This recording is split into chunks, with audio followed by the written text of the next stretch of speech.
Good evening, everyone. How is everybody doing? Good evening, Prof. evening. Good It evening. is fine. And you? Great. Hopefully, everybody had a great week.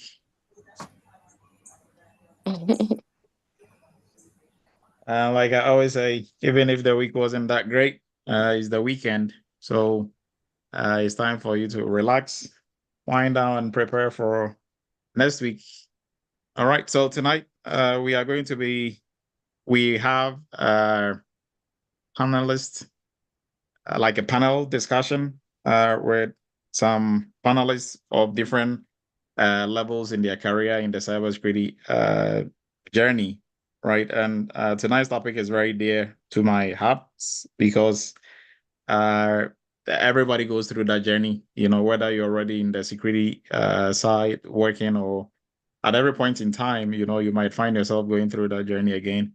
So if you're already in the industry, you are working as a security professional, you'll be moving from one role to the other, right? If you are trying to break in, you're also going to go through almost the same steps to be able to get to where your final destination is going to be, right? So in security, there's really no final destination. At every stage, you have a destination, but you still have to keep moving, right? So I appreciate everybody's time.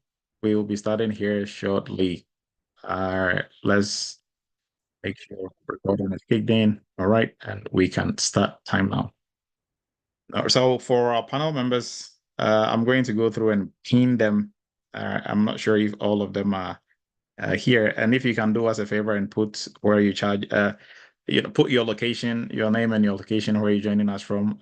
We will appreciate it and give you some shout out at the end of the discussion. So for our panel members, we have Julie. Julie has been pinned. And I click one. So yep, Julie and Felix is on here. Bettina.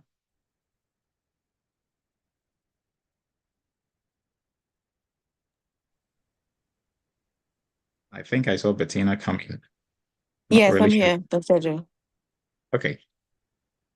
And I think our last guest is going to be Bartholomew. I'm not sure if Bartholomew is here, right? Right in front. Okay. So I think we are all set. We can start time now. All right. I appreciate everybody's time. Like I said, so we are still in the celebration mood.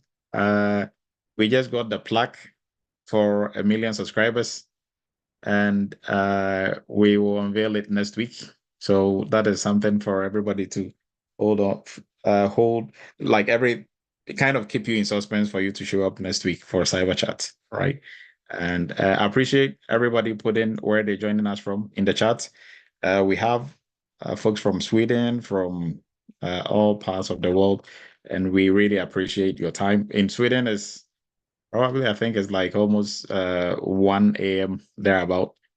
So if you're joining us from Europe, Africa area, even in Asia, for Asia, I think it's morning, right? If Jason is here, Jason can speak to that. All right, we appreciate everybody's time. So while still in the celebration mode, we are going to jump in. So our YouTube channel, if you are new to the Eretmis family, last week, I think was it last week or a week before, we hit 1 million subscribers, and we appreciate everybody's help and support. And we will continue to grow, put more educative content for the security field, right, and for our community to grow as security professionals. All right. So with that, we are going to move into. So for tonight, we will do a little bit of discussion, go through some pointers, and then we will hand it over to our panel, and our panel will take it up and do the discussion. All right. So kindly hold one whilst I try to switch my screens, and we will start going through the slideshow. And thank you, panel members, for honoring our invitation and showing up.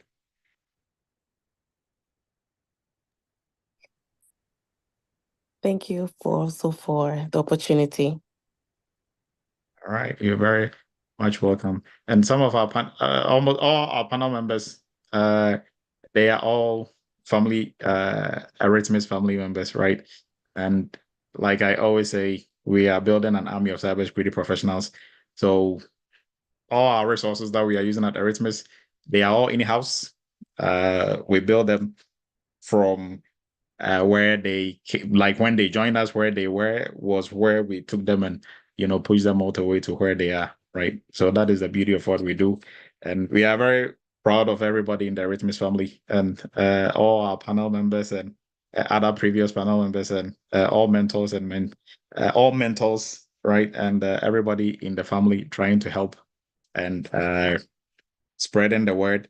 We appreciate you. So tonight we are looking at how to prepare for your new role in cybersecurity or a new role in cybersecurity, or if you're already in the security space and trying to jump ship to a higher level in the security space, this is also going to help you. So in 2021, what are we really looking at? What are some of the pointers and tips and tricks to the game? So we have our panel members, some of them, I think two, are currently working. They came from no IT background, no cybersecurity background, from finance, from banking, and they are currently working as security professionals. Two of them also are in the process of, they will start working pretty soon in the security field. They are almost at the point where they'll be signing their contract and joining their companies to work. So we are looking at it from two different perspectives, but they all went through the same kind of journey, right? So that makes it even nicer. So that is the topic we are going to be discussing and pick the brain of our panel members as well. So our YouTube channel, 1 million subscribers, we are at 1,000,001, right? 1,000,001, right? So 1,010,000, I think. And this Cyber Chat is brought to you by Eretmis Academy. We are a cybersecurity institute based out of New York. We train cybersecurity professionals. We help mentor and make sure we are breeding the best cybersecurity professionals that we can possibly, put out there in the cybersecurity market.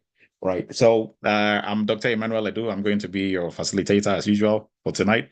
A former United States Army captain. I'm the CEO of Eretmis Inc., a cybersecurity company, a PCI QSA company, and I'm also the founder of Eretmis Academy and a former professor at University of Maryland Global Campus and Central Texas College. And Eretmis Academy is an authorized CompTIA partner. So what does that mean to everybody on here? You get 20% off every voucher, every CompTIA voucher that you want to purchase for any of their certifications. If you contact us, we will point you in the right direction how to get the 20% off on any of these vouchers, right? And then also for everyone within the security space, if you sit for any certification exam, if you have a certification already, or you should know that every 3 years you are required to recertify. So as part of your recertification, you can either resit for the exam, or you can use what they call continuous or continual educational points to recertify. So you being here today, attending Cyber Chat, this counts as your continuous education or part of your continuous education. So all you have to do is, put hashtag Team Live in the chat, take a screenshot of it, and you can use it. The screenshot is what you're going to be using for your continuous educational points. So I think each one of those is going to count as 1 point. And for some of the certifications, they need 15, 20, depending on which certification, 20 a year, depending on which certification. So you can use that instead of sitting for the exam again, right? And we have a WhatsApp group, Eretmis WhatsApp group. We are 1,025. I think it keeps going back and forth. I think the maximum that WhatsApp allows is 1,025, thereabout. So we are almost at a peak. But some folks will drop out and we add more folks to it also as well. So you can join this group as well. We put the link in the chat as we are moving along into the discussion. And for our YouTube channel, kindly subscribe. We are at 1 million, but still we want the channel to grow. We want to spread the word. And that way more people are able to learn from all the good content that we are putting out there. All right, so we are jumping into our discussion tonight. And first we will look at the news. Before we jump in, I know there are a lot of discussions going on the WhatsApp platform, right? Since yesterday and today. So obviously that is going to be our cyber news discussion for tonight. So I'm going to open it up to I'm going to hand it over to our family members on here today. I think some folks were also experiencing this in their workplace. They were having issues with their operating system, Windows operating system. So maybe 2 or 3 people can speak to this. If you've had any experience at work or your flight was also canceled. There are a lot of flights that were canceled. There are a whole bunch of them that were canceled this weekend. Any takes on this before we jump into what really happened and what is going on, and probably what could have been some of the things the companies involved could have done to really not put themselves in this situation, right? You can raise your virtual hand if you've actually experienced this, and we'll give you the floor. So CrowdStrike. Anyone familiar with them? Jason, please go ahead. Hello guys, good morning. It's good morning over here in Japan. So I had a friend over in Australia and he encountered it about 3 p.m. at their time. And the CrowdStrike quickly came on about 2 hours later with a possible solution. The problem is it had to be implemented on each computer. So you could not just automatically update it in the central and it moved on. You had to manually do it on each computer. It was one select file that they had to remove to get out of the BSOD, the blue screen of death, bot loop.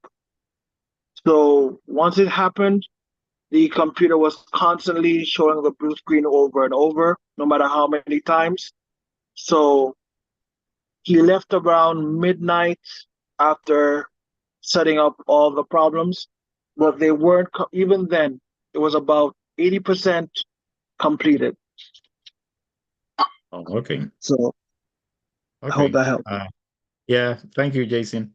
And I know Jamal, please go ahead. And then Nikki's hand was up. Good evening, everybody. Good evening, Jamal. The nuclear plants were all affected. No one could access any Microsoft today. That's it. And that's not good. Of course, we have, business continuity plans in order. You have to, can't just shut down a nuclear plant. So we have plenty of redundancy, but the Microsoft was out today. No one had access. And that's bad. Yep. Wow. Nikki, thank you, Jamal. Yes, for me, I just had the blue screen when I woke up on my work laptop, but a restart actually helped me. I don't know, that solved my own problem. So how do you fix that? I did a restart on my laptop, on my work laptop, and that was just it for me. So okay. Yeah, I guess I don't know. Maybe it depends on the organization. I'm thinking it affected people differently, but luckily for us, we were able to restart and get back to work. Okay. Bartholomew, please go ahead. So I was driving a guy today, giving him a ride to UPS. We go there, UPS is closed. And I asked around, they said that they have been impacted and all their system is down. So they closed earlier, or they were closed today. Oh, okay. So my question is, We know this problem is from CrowdStrike. Why is it affecting Microsoft? Anyone? Because they're Windows. Say that again, please.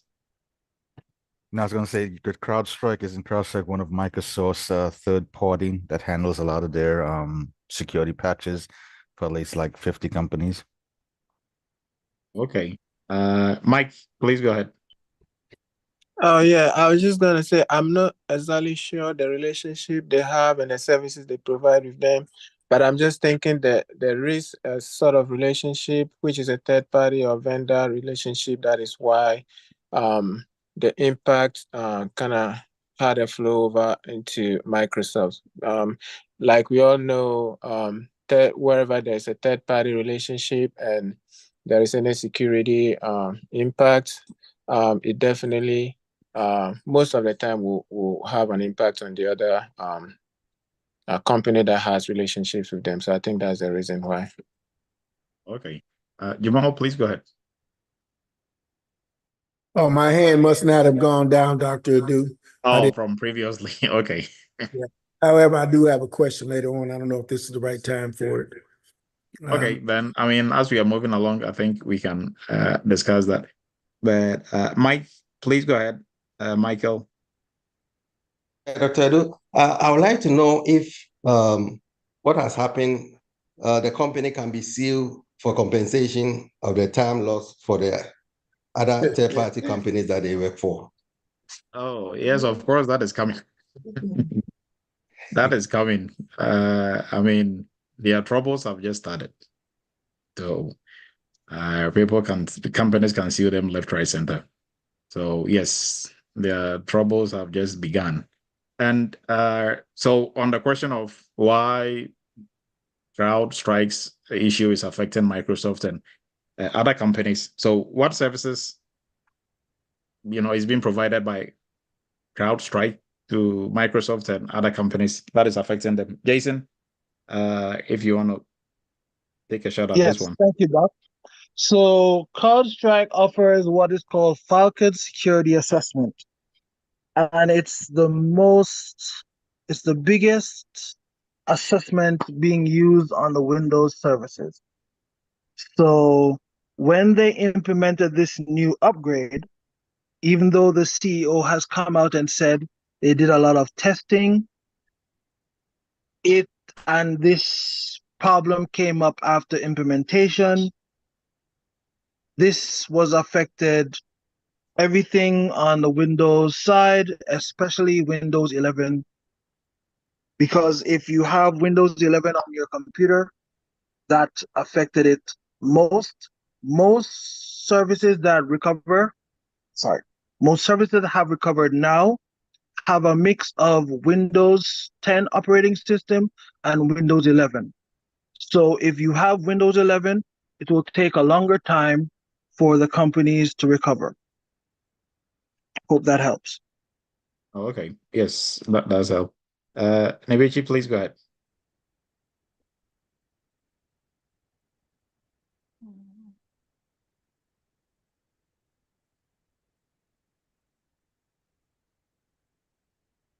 You've unmuted Oh, I'm yourself. sorry. Oh, I'm sorry. It's kind of good. I was gonna say what the first gentleman said.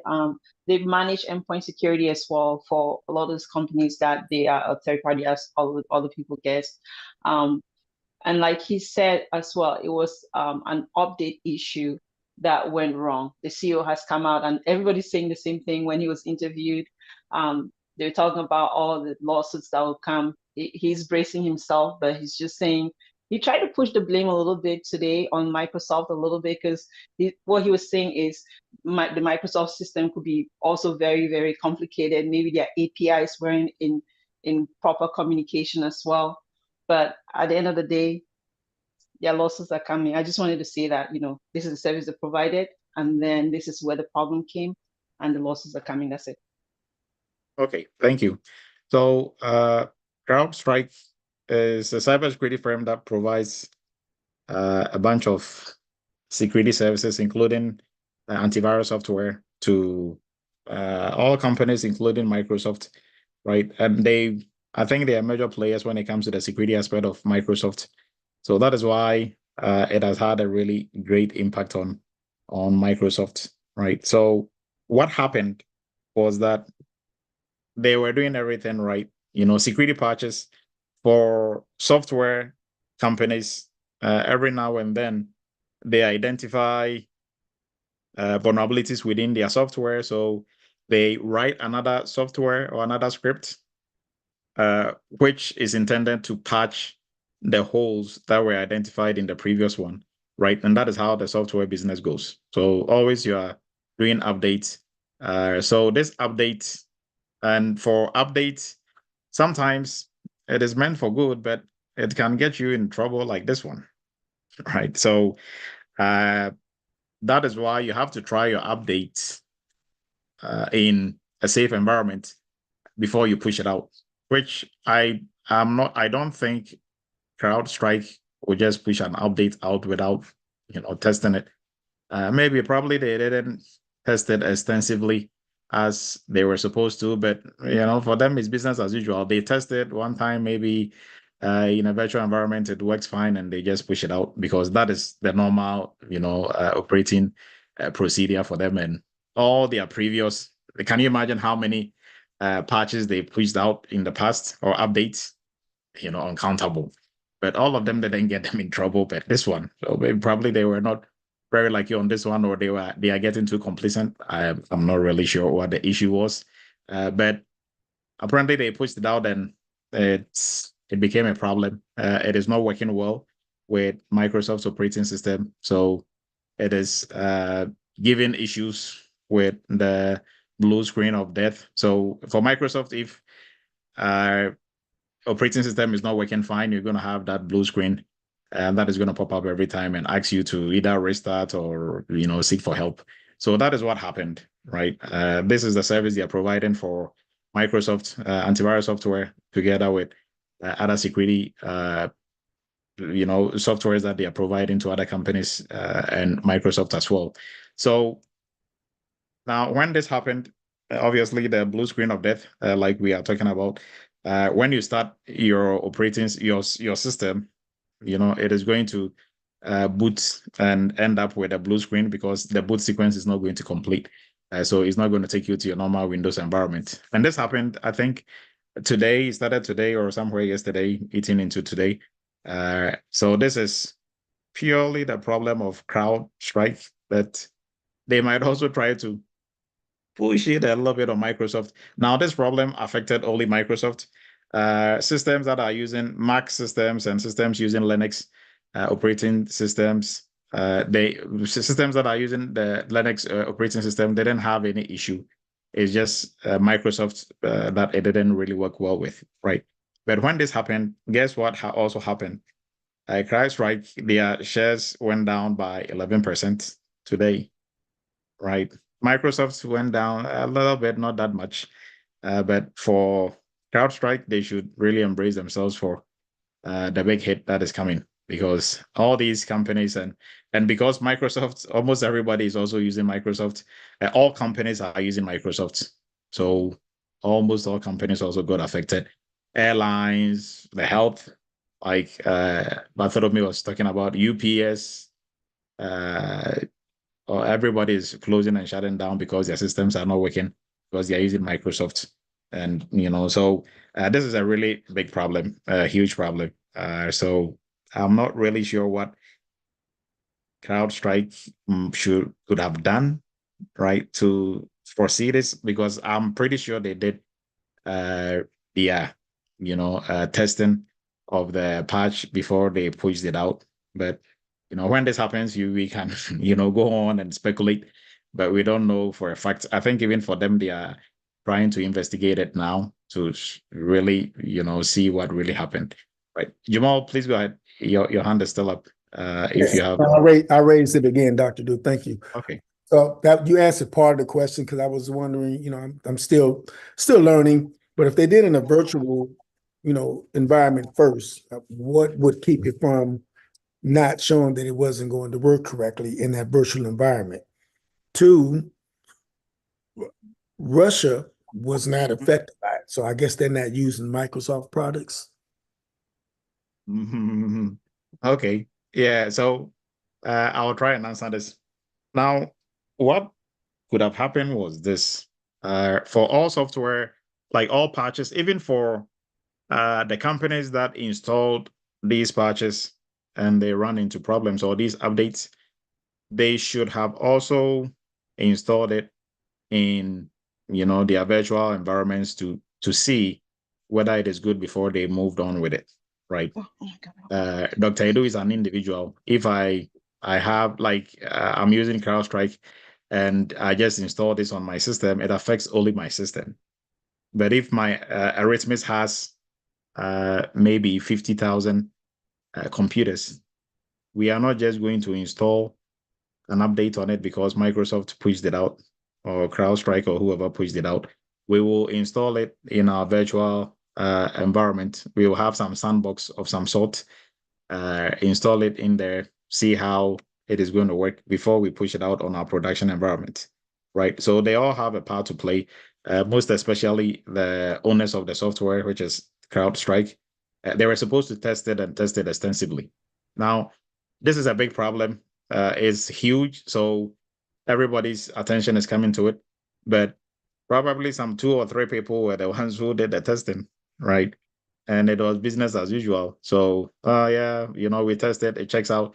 So they probably didn't do an extensive look because they didn't foresee this happening, right? So sometimes complacency can set in, and that is what is bringing this. But, some people are going to get hammered on the head for this, really. I think now they're going to put in place some stringent measures when it comes to testing their patches before they push it out, right? It is not going to be maybe the 1 or 2 people. CrowdStrike is a huge company, but huge companies, they are the ones who sometimes get too complacent and play with security, right? So I'm not saying they didn't do it.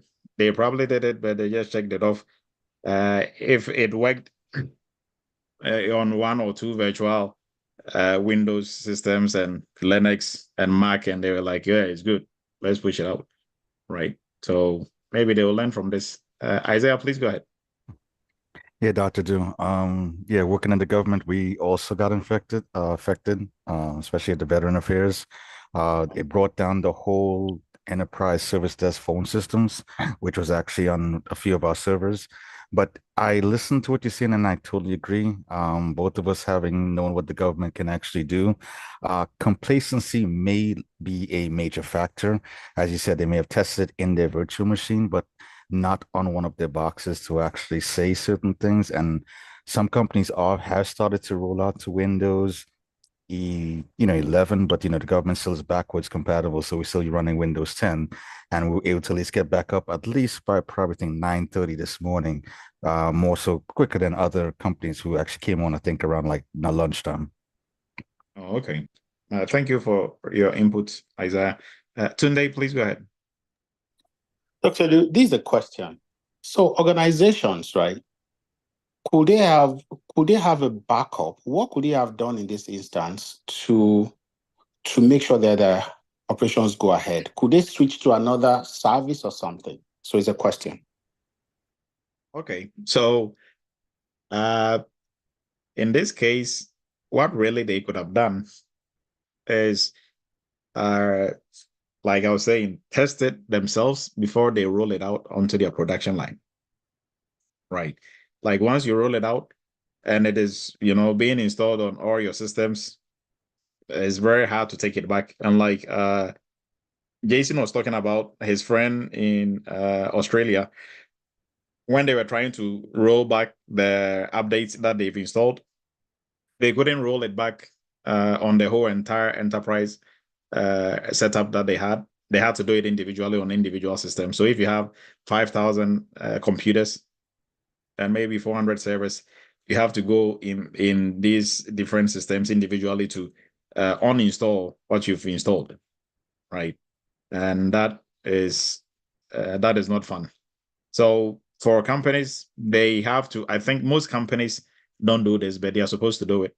for every update that they get, they're supposed to really test it in their virtual environment, see that there's no issues before they push it out. And testing simply is, you set up your virtual lab. So for like students in the entry level, during the hands-on, we walk you through to set up your own virtual lab, right? So the Windows systems that you have in there, you have the most updated version that the company is using. So if you're using Windows 11, you have a Windows 11 virtual machine, right? So you do the updates on it, wait for a week or so to see how it operates, like how it is functioning, if there is any problem or issues.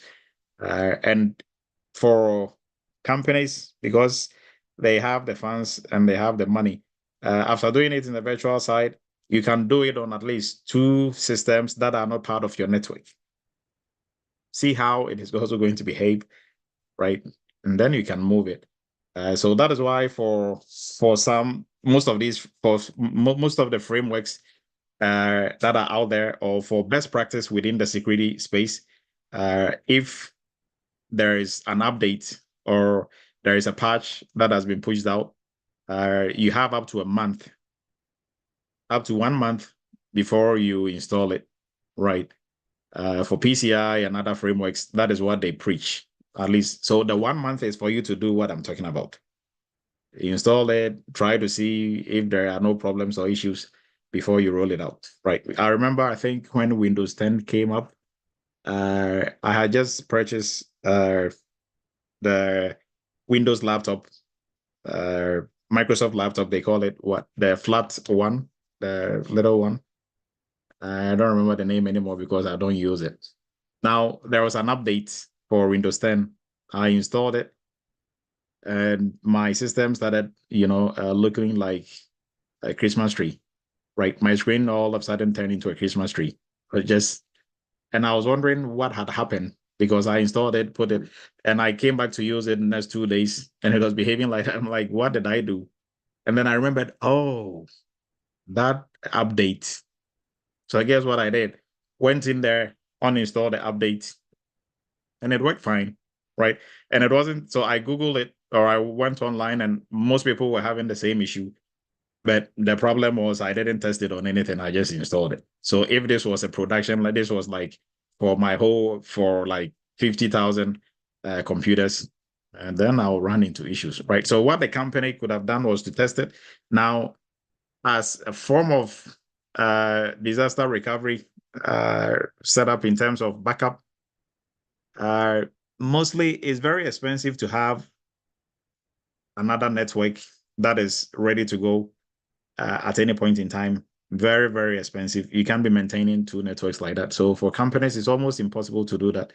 But they can have maybe some, we will call it a cold setup, where, or warm setup where it is not fully ready to go, but at least just few touches they can, turn around and use it. And then also, like Isaiah was saying, mostly it's good to be to be up to date with everything, but don't have all your systems. If you have 5,000 laptops or 5,000 endpoints in your company, it is cool to have all of them running Windows 11. But for issues like this, right, you can break it out where some are running 10, some are running 11, right? So if there's an issue like this, it is probably going to be worse on 11. So all the 10s, you can easily get back up and, use those. So maybe that is some of the ways that you can go about it. But frankly, to have like a full blown, like a different enterprise system going on with another, like one setup to mimic the one that you have, maintaining that is quite expensive, right? Bettina, please go ahead. Yes, Dr. Ju, I overheard someone mention that he wanted to find out if the companies that were affected could sue them, and you mentioned that yes, it's something that can happen.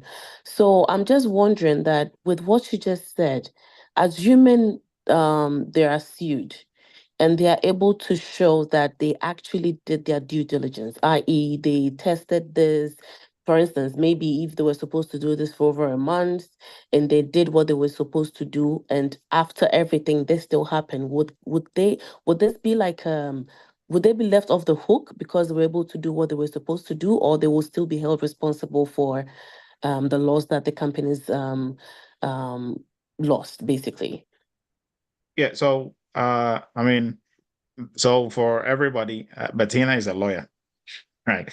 I'm no lawyer, but I can give you some pointers on this one because it is in the security space. Now, this suit is obviously going to be a civil suit, right? So on the criminal side, I mean, you can't get them because they can show and prove they did their due diligence and they took due care, right? So, but on the civil side, you've caused some big money. Companies are going to lose some big money. So yes, they can argue, and then also in their SLA, which is their service level agreement, what really is in the service level agreement? What is the downtime allowed time, the downtime for the services that CrowdStrike is providing, right? So and obviously what happened probably went way beyond the allowed downtime. Mostly the allowed downtime is almost like 0.000 seconds, right? I don't know what they have in there, but it's not that much of a space because the companies are going to run into issues the longer they are down. So that is what they are going to use. The contract, the service level agreement, which forms a very big part of all security contracts, that is what is going to be used in court. So that is where they are going to get them. Right now, everybody has a part to play, but ultimately, it's the responsibility of CrowdStrike to make sure that everything that is leaving their company is good, right? Because and two, Microsoft is one of your biggest customers. So you can't tell me you didn't really test it on all the different Microsoft Windows system versions that they have to make sure it was really good to go, right? Before you pushed it out. And funny enough, CrowdStrike is also using Windows in their company. Right. So that is what they also use for the operation. So you can't tell me you didn't test it or you didn't install it on your own systems to see what was going to happen. So, I mean, in court, there's not much that they'll get away with, right? Because guess what? Other customers are going to be suing Microsoft as well. So all the airlines, UPS, and everybody and their mom will be suing Microsoft. Microsoft will also be eyeing, and in that lawsuit, it's not just going to be Microsoft, CrowdStrike, and even for maybe probably third parties who are developing software for CrowdStrike, they're also going to be dragged into this as well, right? So, like I was saying, everybody, I mean, their problems have just started. They just have to go to the bank and start counting their money, how much they're going to start giving out people. Right. But this is really unfortunate for them. They are doing great as a company, but these things happen and it's one of those things. So maybe we all learn from it and they learn from it and make sure they have very robust measures in place when it comes to testing their patches and other softwares that they are pushing out. Right. Isaiah, please go ahead. And we are going to move forward. All I'm going to say, Dr. Dur, piggybacking on what you said, more to come. We're going to see the CEO of CrowdStrike probably going to Congress, having that typical roundtable questionnaire. So there's more to come, but it reminds me of the SolarWinds. It's not as bad as it, but every couple of years, there's somebody that gets out there that, changes certain things in our industry that makes everything like, okay, maybe we need to look into this or make a change or look in this a little bit more deeply. I just pray that it wasn't I hope they do their due diligence and they actually didn't, because I think it happened overnight when they was actually working together, because the alert came in at like 3 a.m. Eastern time from my company's end. That we were having the issue. But I just pray that somebody didn't get cocky and say, oh, yeah, we're testing these machines. It's all good. Let's just push it out. Yeah. Hopefully that didn't happen. Jamil, please go ahead. Yes, you commented on what I was going to say. I knew about you taught us about the 30-day window. So if they didn't do, that tells me there's a lot of poor cyber hygiene out there. Because I don't know when this was released, if it, at what time CrowdStrike released this patch, but all of the people that were affected, they didn't test it for the 30 days in a virtual window. That's bad. I mean, it's good for us as professionals, but it's bad as far as, how they're actually going about it. That if everyone was doing best practices, this should not have hit everyone like that, especially the major corporations. Yes, very true. And the other thing is, I still want to know, why wasn't Russia affected? Do they not use Microsoft? Yeah, so I'm not sure. Probably they were affected, but they wouldn't say, right? You know how Russia and other places, they're able to control the news. Well, because So Kaspersky also said, well, if you had been with us, it wouldn't have happened. They tried. They tried that big. yeah. Jermaine, please go ahead. And we'll move forward. Thank you. I have a question about the 30-day window. So, if they release a patch to the company and you are waiting for the 30-day window and something happens or the hacker attack your system, are they going to put it on the company that released the update, or they need to put some compensation control in place while they waiting for the 30 days? Kind of a little bit confused for that. Can you clarify that, please? Okay. So every company is responsible for their own network, regardless of whatever operating system you are using or software you are using, right? If you get breached, it's your fault, not the operating system that you are using's fault. Even if it's a 0-day attack, where attackers discovered a vulnerability that the owners of the operating system or the vendor didn't know, still you cannot, blame them for that. So if they release a security patch and you've not installed it and you get breached and the attackers use that vulnerability to attack you, you cannot blame that company because they released the patch, right? Now, then for you as a company, why do you have to wait for the 30 days? So the 30 days is simply just best practice. You don't have to wait 30 days. So if you're able to do all your own internal testing, you are going to install the patch on your virtual systems and maybe one host or two systems, and it works fine with it. You can do that within a week and install it. That's fine, right? And then also you look at what the patch is really meant to do, right? How critical is the patch, right? Some are critical than others. Some are just like cosmetic in nature, just changing some features, making it more fancy. Some are really going to actually, patch some holes in your software. So it is up to the security team to really see or do that analysis and come up with the timeline. So the 1 month is just for best practice. You don't have to wait for the 1 month.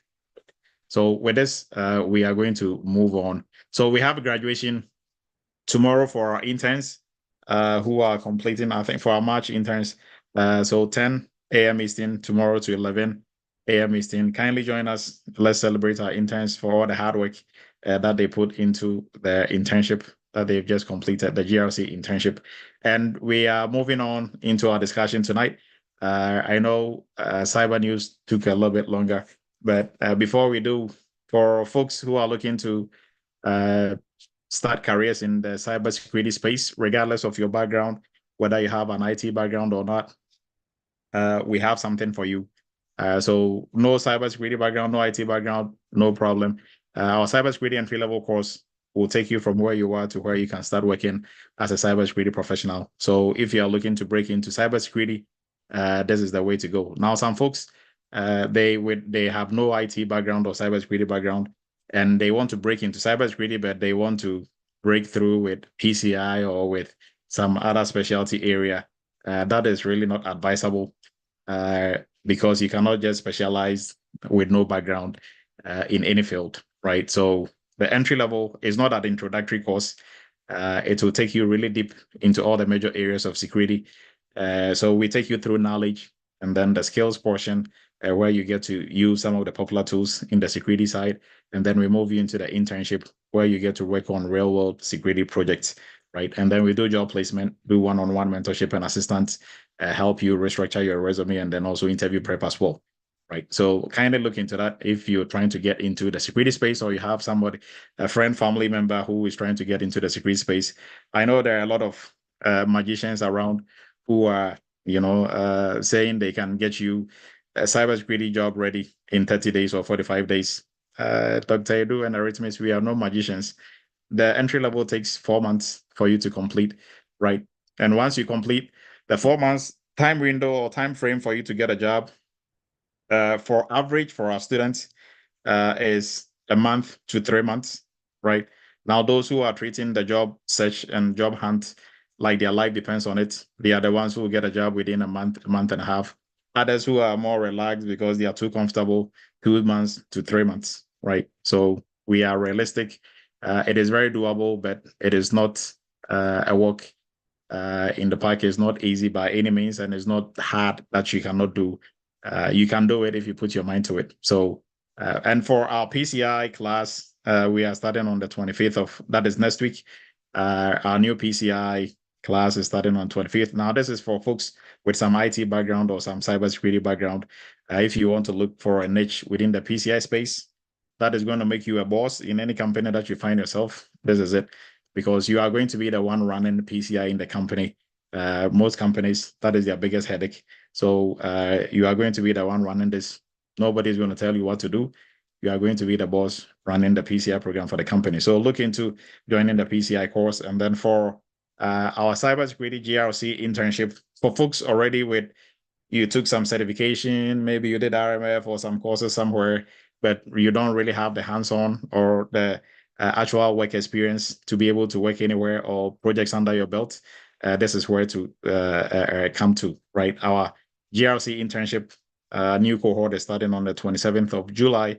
That is not this Saturday, not tomorrow, but the week after tomorrow, Saturday after tomorrow. So we work on real-world security projects.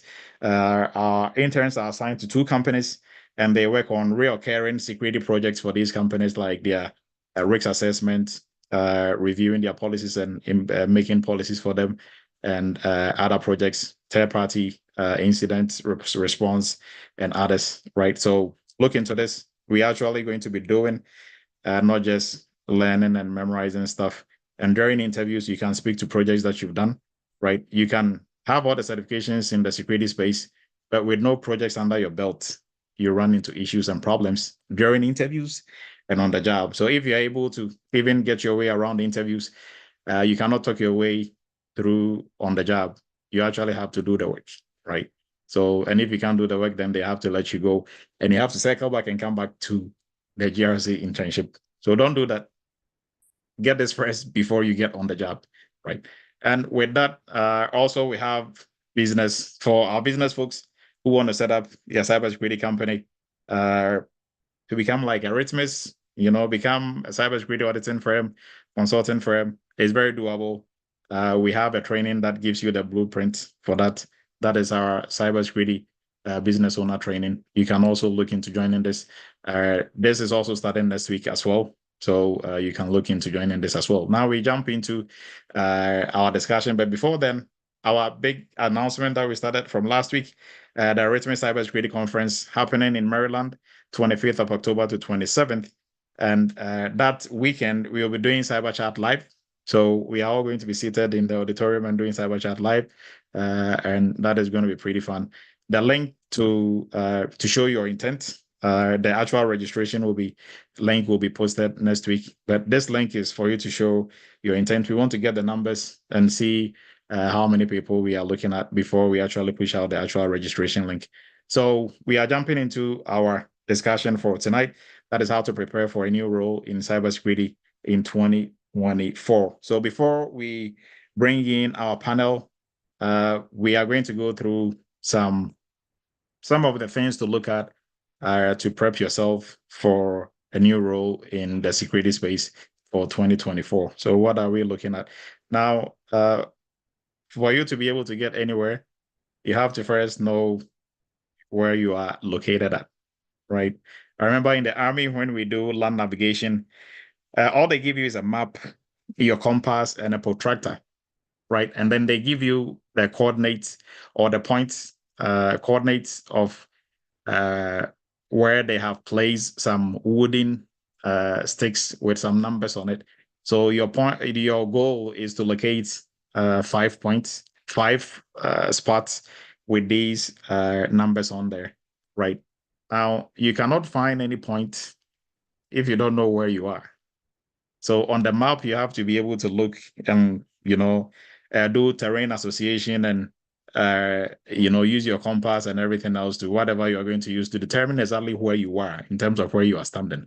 Now, when you know where you are, it's easy for you to project, do your plot with your protractor.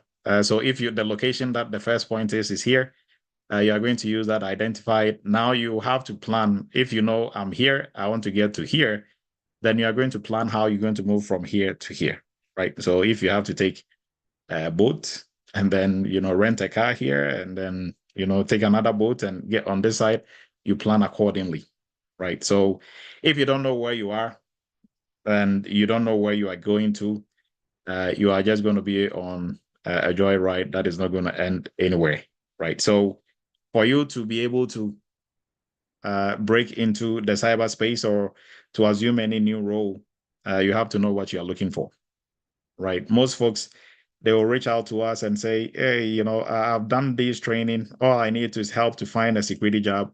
And you ask them, what security jobs are you looking for? What job titles? And they are like, well, I don't know. I can do anything. No, you cannot do anything. Cannot do anything and everything, right? One, you don't have the skill sets to do everything and anything. Nobody does. So you have to know exactly what you are looking for, right? And that is what we are going to try and do tonight. So first, our 8 tips on preparing for your new role. You have to understand industry needs, right? What is going on in the industry? What is the industry really looking for? Now, in IT in general, there are a lot of folks who are in IT and they are looking to move into cybersecurity. And why is that? We have some software developers. I talk to a lot of DevOps folks, a lot of AWS and cloud folks, and networking folks. They are all trying to get into cybersecurity. And reason being that they understand the IT industry and how it is going, right?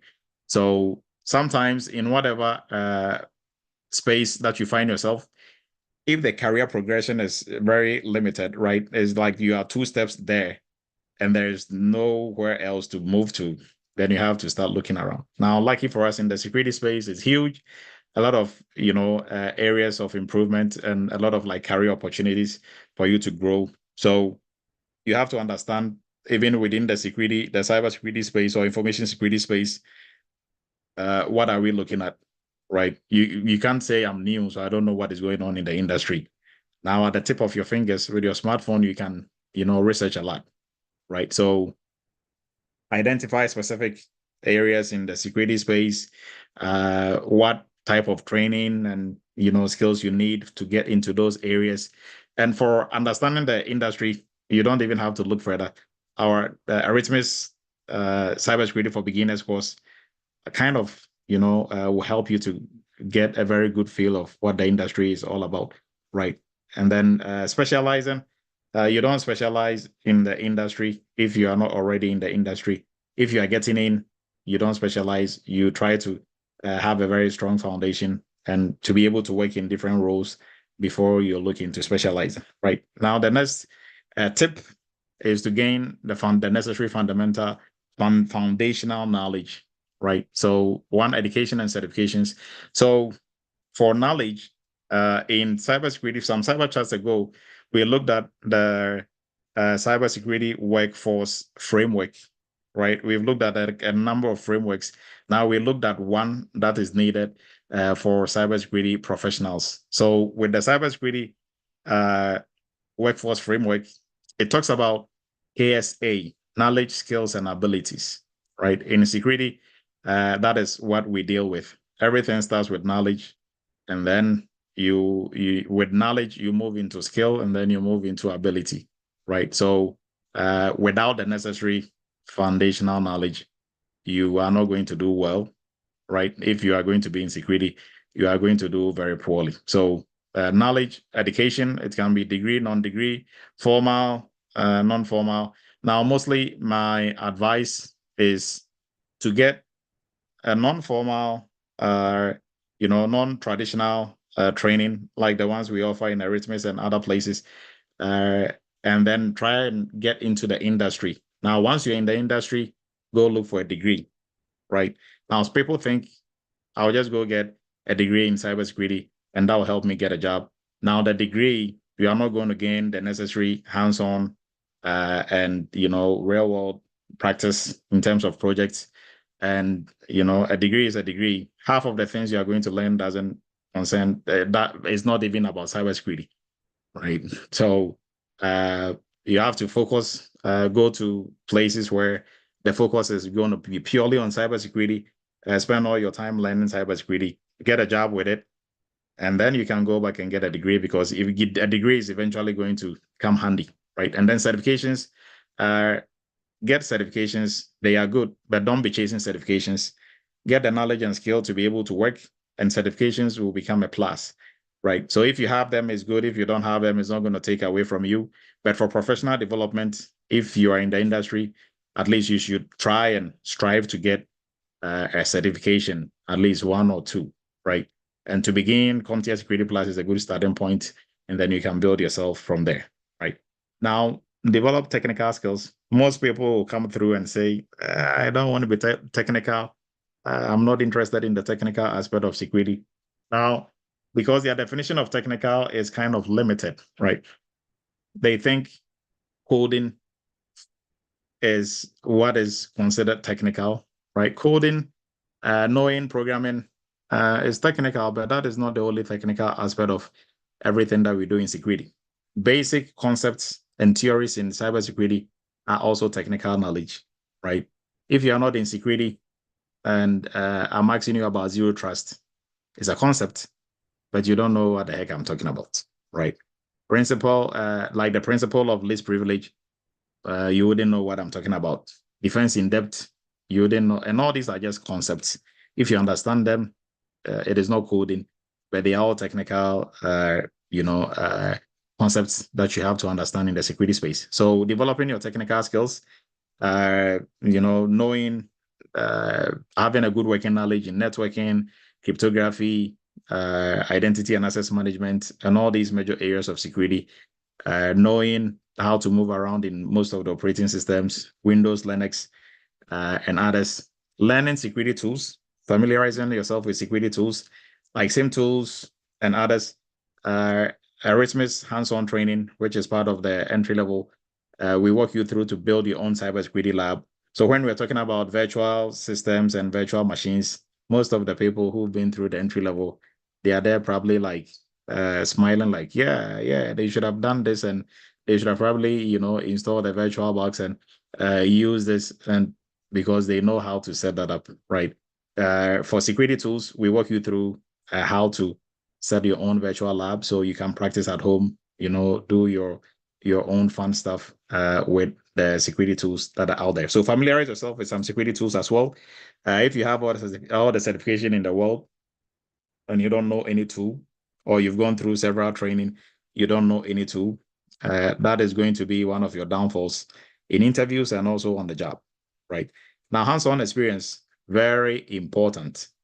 That is what the GRC internship seeks to do, to give you the real world hands-on experience that you need to be able to function and work anywhere in the security space, right? And I think our panel members might speak to this because they've gone through, they are working. How well is the hands-on experience that they gain helping them on the job? If they didn't have that, how well do they think they could have done, right? We are going to go through all those questions as well. Now, having a lab like the lab that I was talking about, the entry level and the hands-on training helps you to build your own cybersecurity lab and, practice and do fun stuff. And for folks who want to jump into pen testing, you can't do pen testing without being able to have like a lab or a simulation of some type doing capture the flag exercises and polishing up your skills as a pen tester, right? So home lab for all our security entry level folks, we've walked them through to build their own home lab, right? So, but theirs is a virtual home lab, right? Which is more fun than to buy, all the physical gadgets that you need for a home lab. So hands-on experience, very critical, because this is what employers are looking for. And during interviews, they are going to quiz you on this and pick your brain on projects that you've worked on, right? If you've not worked on any project, it's almost impossible to talk about things that you've not done. You can speak to things that and you've studied, but if you've not actually done what you're talking about, it is going to show. Now, soft skills, this is what will make or break you. Out of everything that I talked about, soft skills is what is going to make or break you, right? Simple questions during interviews like, tell me about yourself. Why should we employ you over other candidates? Right? These are very simple and easy questions. Why did you move from Florida to New York with your family? This is kind of, during interviews, you might think, that question is more like very friendly question, right? But it is not. It's all part of your interview questions, right? Tell me about yourself. It's about you, but you can shoot yourself with that question. You can do so poor on those questions than your technical questions. You can do marvelous on your technical questions, but if tell me about yourself, you are all over the place and you think, yeah, it's you talked about yourself. Why should we employ you over somebody else or over other people who are equally qualified? If you work in a team and somebody is acting up, how do you manage that person, or how do you deal with it? How do you answer all those questions, right? So the soft skills part we've been doing this for a while. For students who go through interviews all the way to the last interview and they don't get a job, soft skills is what will get them, not the technical side, right? So you have to master the soft skills, and then also not just mastering soft skills, but also mastering how to answer soft skills questions, right? So we have a lot of cyber chats where we went through how to answer soft skills questions. So kindly go and do a review on that.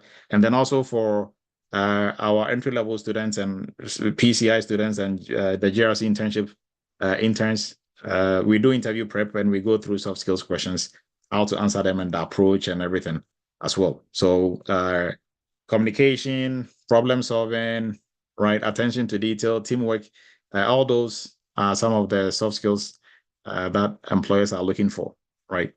Now, we are going to move into networking. So everybody on here, you are doing networking, right? We are on here to learn. We are here as a family. If you are part of the Eretmis WhatsApp group, you are networking. Always people are, asking for, hey, do you have resume template? Do you have this? I'm going to this interview. What happened? And stuff like that. You are learning.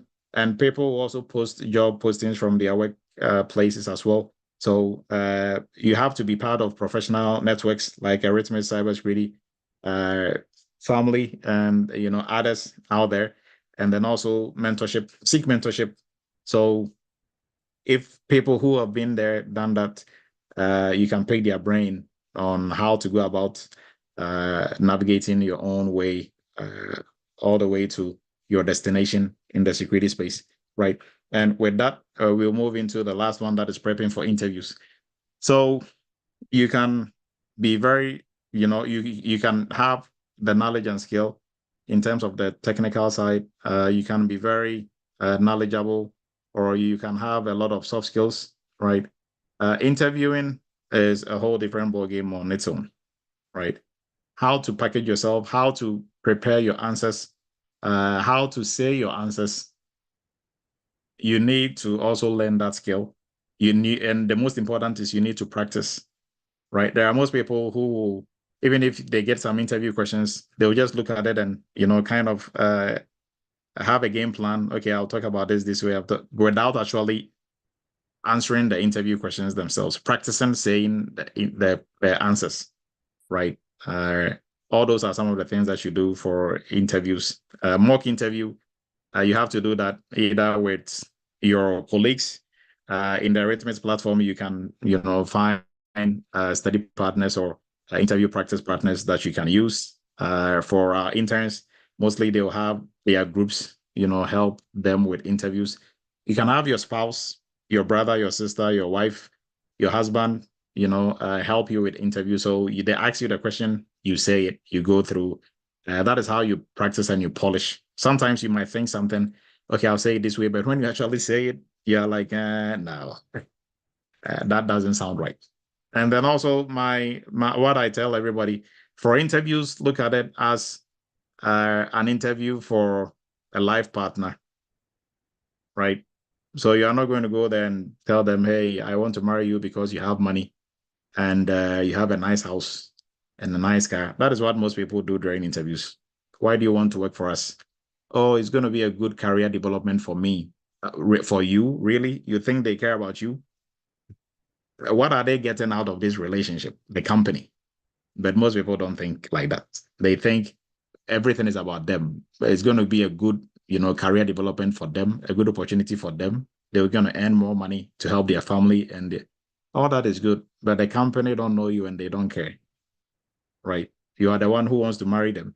So you have to tell them something that will, make them think, you really are showing genuine concerns about what they do and how you'll be able to help them, right?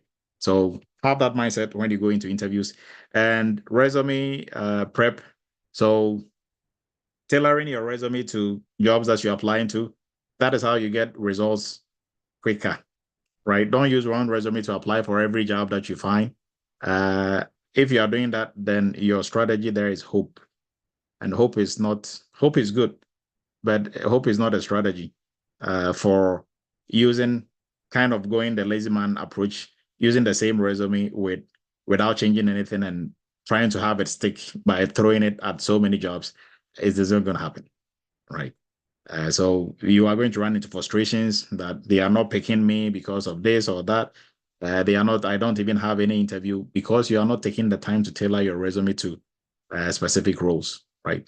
And your portfolio of projects that you've done, that is also going to come handy. So if you've not, worked in the security space, you can still get hands-on real-world experience with programs like the GRC internship and other ones that we offer for PCI and the rest, right? So look into programs like that, at least get some, or you can even volunteer in some companies to work for them for free to be able to gain that skill sets. That way you can speak to that during interviews, and on the job, that is also going to help you as well. So with this, we are going to jump into our panel discussion. But for tomorrow, kindly come and support us for our graduation. And if there are any questions on what we discussed, kindly bring it up. But we are going to move into our panel, and our panel members are going to help us. So we will give each of our panel members the opportunity to introduce themselves. So I'll start with Julie, and then from Julie, we go to Bettina, ladies first, and then Bartholomew and Felix can introduce themselves. So kindly go ahead, Julie.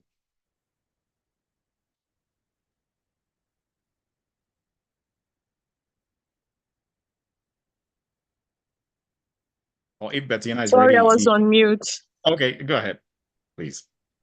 Yeah, so my name is Julie. I did a GRC course about a year ago. And yeah, that's it. Okay. So Bettina, please go ahead. Okay, as you all know, this is just a brief introduction about myself and to everyone on here. My name is Bettina Kwate, and I'm originally from West Africa, Ghana. I'm currently living in New York.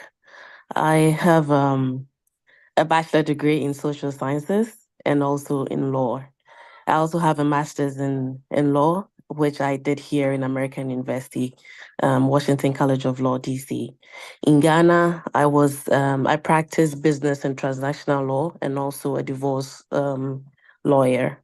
Here, I work as an immigration lawyer, and as a transactional lawyer in Ghana, I encountered several cases where data breaches and cybersecurity and digital privacy issues were at the forefront. And this actually made me have interest in cybersecurity and decided to enter into it. So basically, this is my background and what I do here in the US. Okay, thank you. Felix, please go ahead, and then Bartholomew. Okay, my name is Felix, and I was part of the fourth quarter GRC cohort group, and I used to work in the construction project management. So that's a little bit about my background. And currently, I'm a GRC analyst. Okay, thank you. And Bartholomew, please go ahead. Yeah, good evening, everyone. My name is Bartholomew Loa. I'm from Guinea, West Africa. My background is in banking. I did money, bank, and finance. I have a bachelor degree in that. But when I came here in the US, I was a commercial credit analyst. Yes, that is a little bit of my background. I'm in the current cohort, graduating tomorrow. Okay, thank you, Bartholomew. Thank you, our panelists, and we are going to jump straight into it. So I think for Bettina, you gave a brief intro into why your interest in cybersecurity. Julie, if you can, also give us a brief, and for all other panel members, why cybersecurity? Why did you choose to go that path?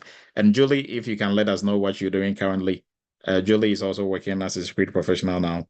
So, and you can let us know your role and then give us more details on why cybersecurity. Okay, so currently I work in a financial institution in their first line risk management. Before that, I was working in retail banking, and before that, I was working in insurance. I chose to go into cybersecurity because I saw a future there. I saw somewhere I could grow into the future with. Retail banking's landscape was changing. The traditional going to the branch operations it's dying down, and I wanted to kind of like explore the new frontier, and that's what I saw. The cybersecurity landscape afforded me. So yeah, that's what took me there. Okay, thank you, Julie. For Felix. Okay, so I got interested in cybersecurity because digital security became really important in all fields, including construction, where I was working before. As we started using more digital tools, I saw risk of cyber threats and wanted to help protect organizations from threats. And then also, I saw my previous role like as a dead end. There was no room for improvement. Okay, thank you, Felix. Bartholomew, please go ahead. You can also give us some background into why cybersecurity. Really, the IT domain has been in my mind since college, but I don't know what happened. I found myself in economics. Then I came to the US. I was in the banking and, the work environment and everything. I was not really at my ease, right? And like around 2016, a friend of my wife kind of brought to us about cybersecurity. She got a training and got a job into it. And the pay was good, one of my motivation. And since then, I've tried to get into this field. So we'll get there. Okay. Yeah, thank you. Okay, thank you. And since Julie and Felix are currently working in the industry, I want to pick their brain on what was their biggest challenge doing this switch from your where you used to work or the industry you were in and switching? And I know for Julie, you were in finance and still when you became a security professional, went back into finance. What was the biggest challenge in this shift into cybersecurity? Julie, and then we will let Felix also talk about his.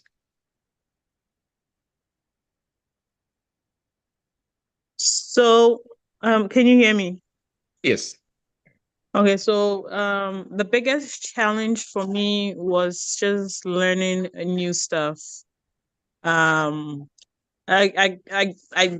my undergrad was in finance, my master's was in finance, so I've always been in finance, and suddenly I'm learning the CIA triad and defense and death and all that. So I'll say that was the biggest thing, just because yeah, I've learned the same thing for like 8 years, and just switching over and trying to remember and retain everything that I was learning. Yeah. Okay, so learning a new language, that was your biggest challenge. Okay, Felix, please go ahead. What about you? Okay, so my biggest challenge was learning like complex technical concepts and the cybersecurity terms. And I overcame this by spending extra time studying, and using like social media platform, just like what we are on right now. And then also the support from the Eretmis academic community was also helpful. Okay, thank you. And for Bettina and Bartholomew, I mean, either of you can also chime in. What has been your biggest challenge? I know you two are almost about to step in. So what has been your biggest challenge? Okay, I think I'll start, but ladies first. Yes. So for me, will be the technical knowledge gap. Coming from a legal background, I initially found the technical aspect of cybersecurity quite daunting. Concepts like network protocols, encryptions, malware analysis were new and very complex.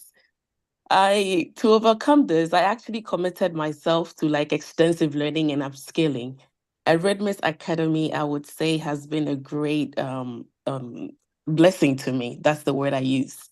The training program was really crucial, like providing both the theoretical knowledge and hands-on training to bridge this technical gap was huge for me. Also, keeping up with the rapid evolving threats. Like cybersecurity is like a field that evolves quickly. The new threats and its vulnerabilities emerging constantly. It's keeping up with these changes was very challenging. Take for instance what just happened with the issue with CrowdStrike. Like you wake up every morning, there's something new, and I'm like, oh my God, am I gonna get like ever gonna keep up with this? But it's I to like overcoming this, I think like continuous studies or learning has become a habit for me. And I mean, it's something that is not too new to me because as a lawyer, I'm always reading and learning new things. But this has really put me on the edge. So I'm always learning, and in doing this, I'm always keeping like following up on like industry experts on social media. I've tried never to miss cyber chats, and there are times that I would still go to my archives to rewatch old cyber chats videos just to refresh my mind on some topics that I find a bit confusing. And Dr. Dutu Dr. Dutu, I don't know how you do it. You always available whenever we needed you for any clarification or anything. So I would say that these two things was a bit challenging for me, and I'm still going on, and it's amazing. Yes, and I think most folks on here can also relate. Bartholomew, please go ahead. What has been your biggest challenge in this shift? Yeah, can you hear me? Okay, yes. Yes. Yeah, I think my colleagues have already said what was in my mind, but in my case, it took me a long time really to get into this field. As I said, since 2016, I've been kind of contemplating getting into this, but what has challenged me, I would say I was not decided, or I was kind of between two careers, the banking career and the other. The first time I tried, yes, the technical knowledge and all and what was provided was not enough for me. I did not have the confidence to go in the field. But coming to Eretmis, really the hands-on work has helped me get more technical knowledge, and the language in the field. It has really helped me with Eretmis. That's what I could say. Okay. Thank you. Now we are going to jump into a very critical aspect of this. So for this is an area that most people, especially most folks who are trying to get into the industry, are much concerned about. We'll start with Julie. When you eventually landed your cybersecurity job, how was it like? First day, second day, projects that were being thrown at you? If you can walk us through, and then we also pick your brain on how did you prepare for it, because the topic is how do you prepare for your new role. So if you can walk us through what you do on daily basis, and then take us a little bit back into first day when they gave you the contract and you started, how did it go? Go ahead, Julie. You are muted if you're trying to speak. Go ahead, please. Okay. So, well, the first day was really onboarding. My first day was a Wednesday, so that whole week was spent doing onboarding and then doing like kind of training. Because there are some required compliance training that you have to complete. So that was what I spent my first week doing. I'm actually trying to remember what else I did. Okay, some other projects that I was given to work on was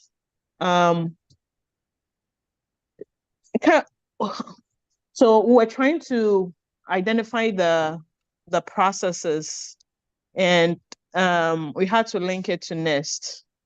So having to go to the NIST framework and then understand what the bank's process is, and then link that to some function in NIST CSF. So that was a bit of what I did for my first week. Okay. Have I answered all the questions you have? So let me just walk you through the process. I think you are losing us here. Some of us who don't know what NIST is and everything else that you are talking about. So when you got there, you sign your contract. First day, you are going to HR is going to just hold your hand and walk you through in processing and do all that onboarding. Now, what did you get in terms of training from the security folks or orientation? Did they train you on anything? And did they orient you on what they do? How did they introduce you to the team before you jumped into any project? I don't know if I'll say I had training because they just assume you have the knowledge base. So maybe that's something that's lacking with where I am at. No, but some It was people kind of say like baptism that, by fire. okay, but some people say they will train you on the job. Just get the knowledge, you get there and they will train you. That wasn't necessarily. That is not my experience. Okay. What about you, Felix? First day, next day, you've done in processing. What training did you receive from the security team? How did they introduce you, or how did they welcome you into the security team? Okay, so I would say before I was onboarded, my manager gave me the offer, but I went to like a face-to-face interview. And then they told me they have to do like background. It's going to take like 2 weeks minimum. And then along the way, I emailed my manager and asked him, so what are going to be some of the projects we are going to do like the first 3 months if I get on board? And he told me, okay, we're going to be working on policies, risk assessment, like internal risk assessment. And then the third one was the third-party risk management. So like on my first day, we went through this formal HR orientation and stuff like that. And then I think the next day, like I'm working hybrid. So the next day, my manager told me to work from home. And he said, okay, we have these policies that we have to work on. And I was able to, jump on it right away. So I was just reviewing, updating, and developing like policies. So it was a sweet one. I did the same thing during Eretmis internship. Exactly the same thing. So I got a smooth transition into the role. Okay, so they didn't teach you what you were going to do there. I mean, they didn't train you. You just got in there. Next day, hey, these are the projects. Hop onto it. Okay, I'm a GRC analyst, and they just created that team. So the team, we are just in that team, my manager and I. But I didn't have anyone to train me on anything. Okay, thank you. So we'll go back to Julie. Julie, if you can walk us through what you do on a daily basis, and so far, what have been some of the projects that you've worked on?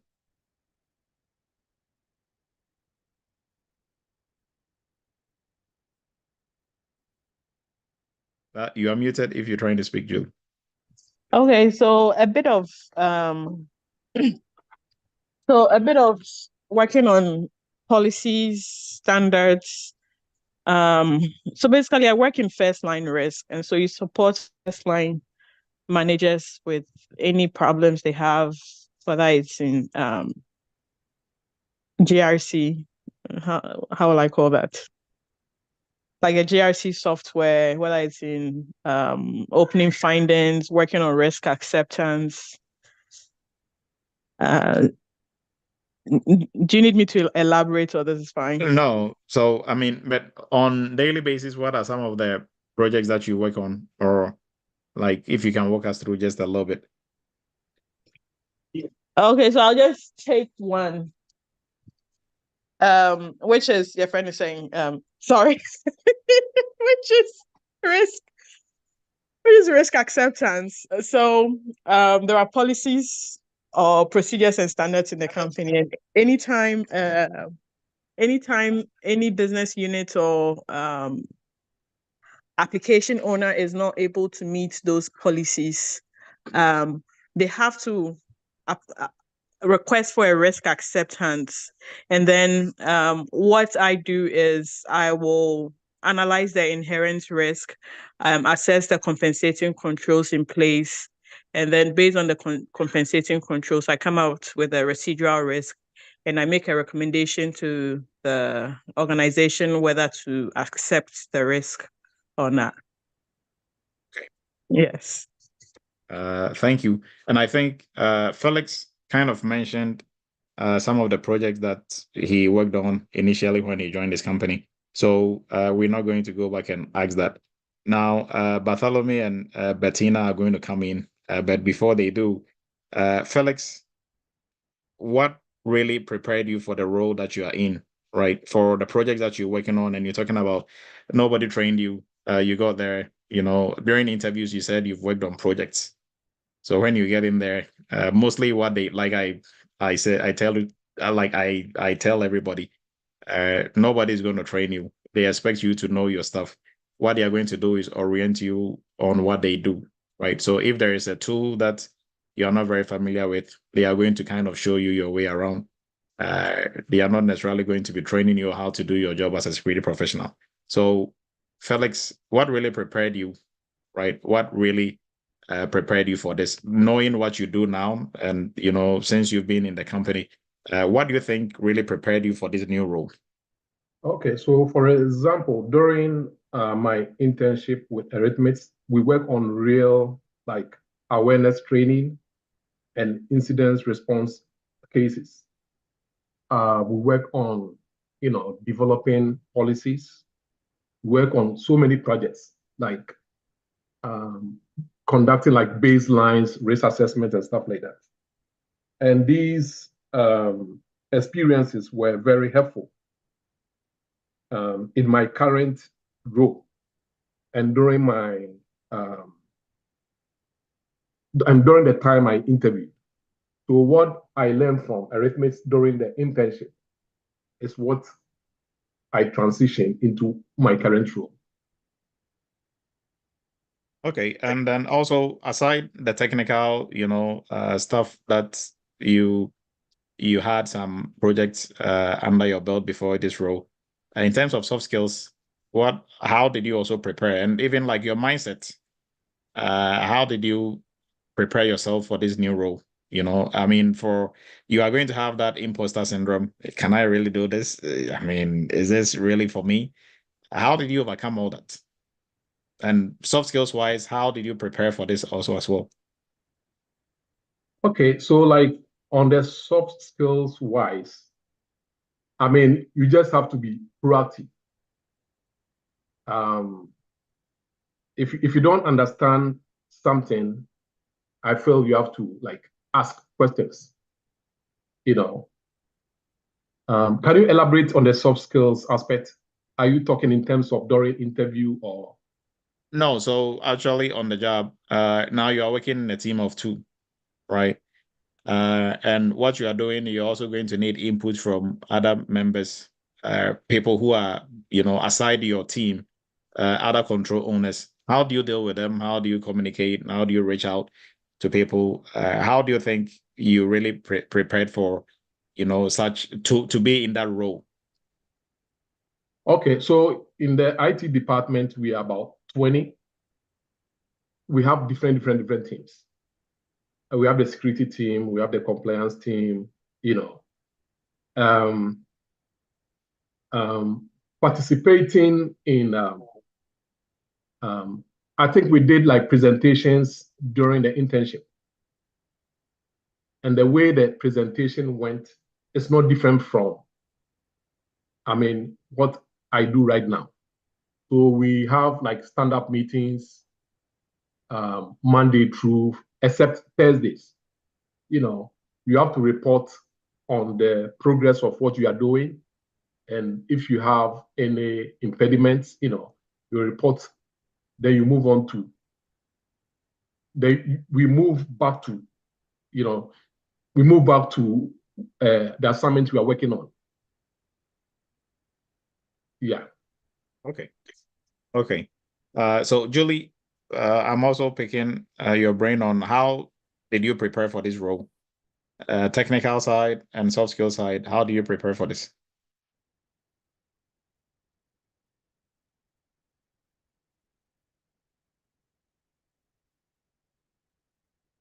Oh, you are muted, Julie. Sorry, can you repeat the question again? My line went dead for a bit. Oh, okay. How did you prepare for your current role based on what you are doing now? How did you prepare for it in terms of the technical side of it, and then the non-technical, which is the soft skill side of it? Well, I'll start with the soft skills side of it. So I think that's just from experience from working. Like I mentioned earlier on, I've been in insurance, banking, and now here.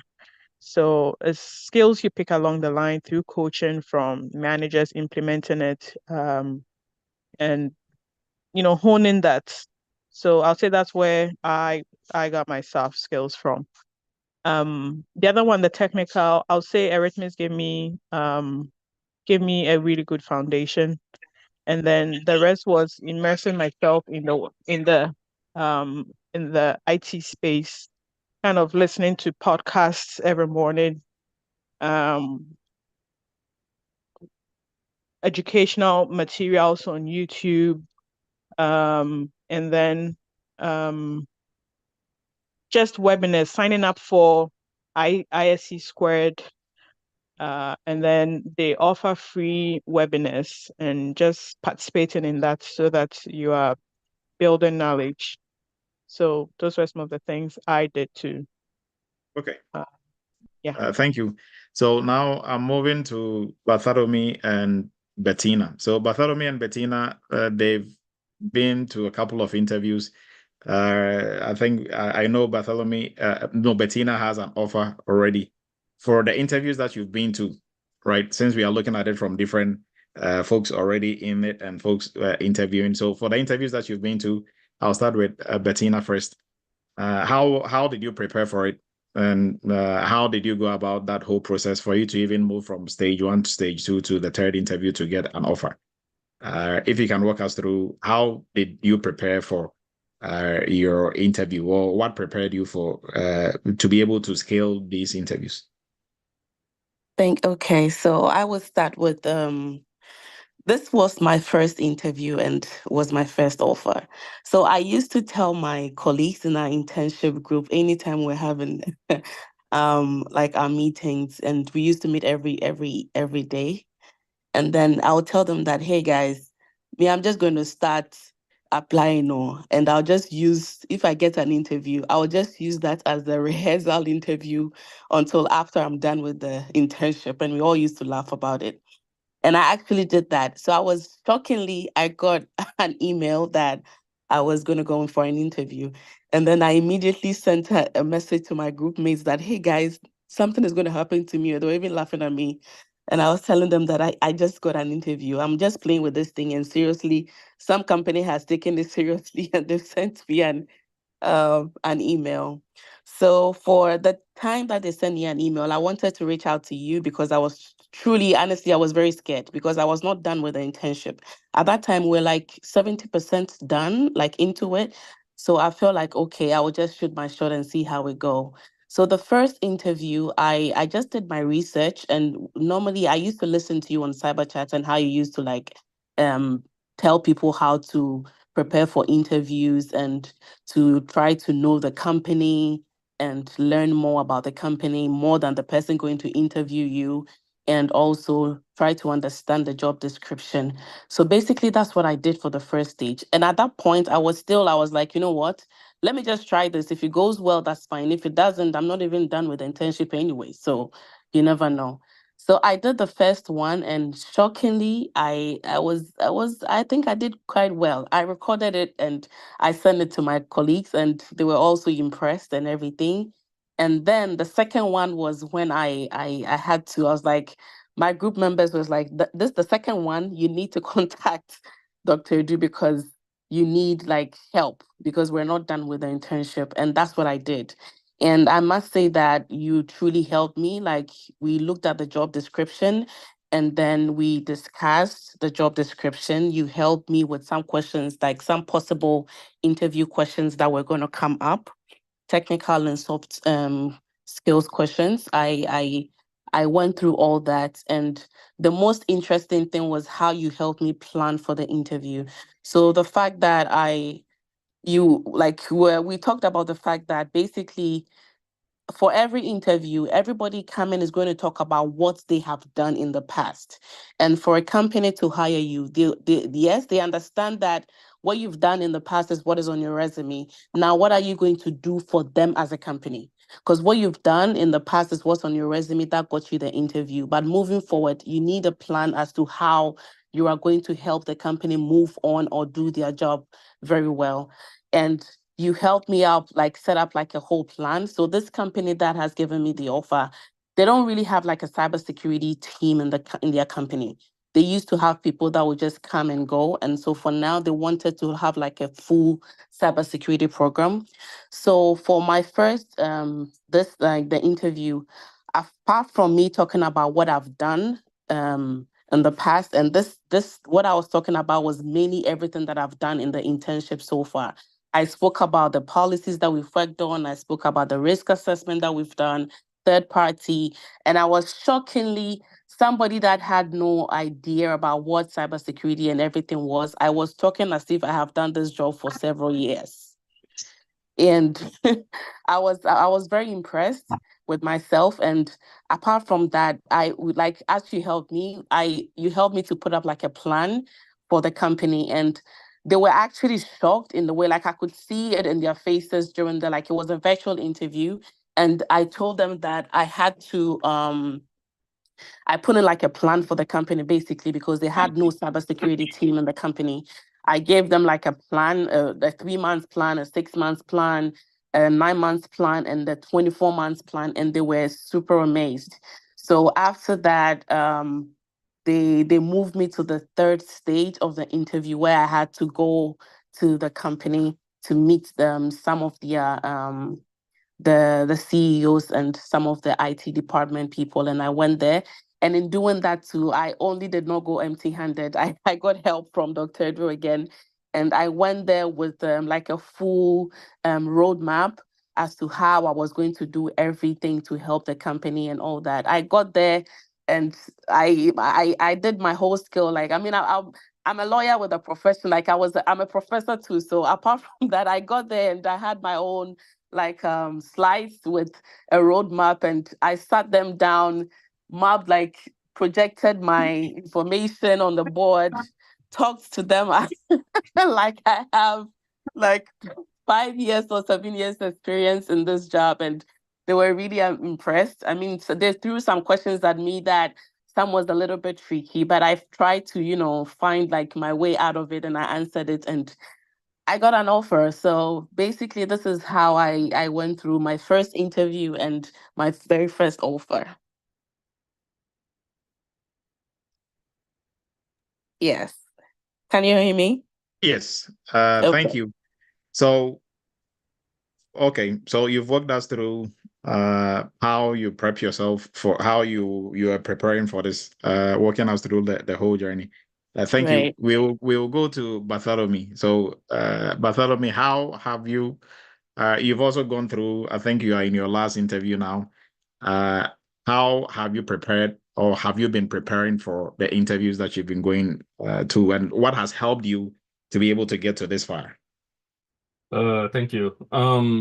Really, like I said before, IT cybersecurity, I've been trying to get into the field since 2016, and I never had confidence really even taking one interview or applying even, because I felt like I was not prepared enough.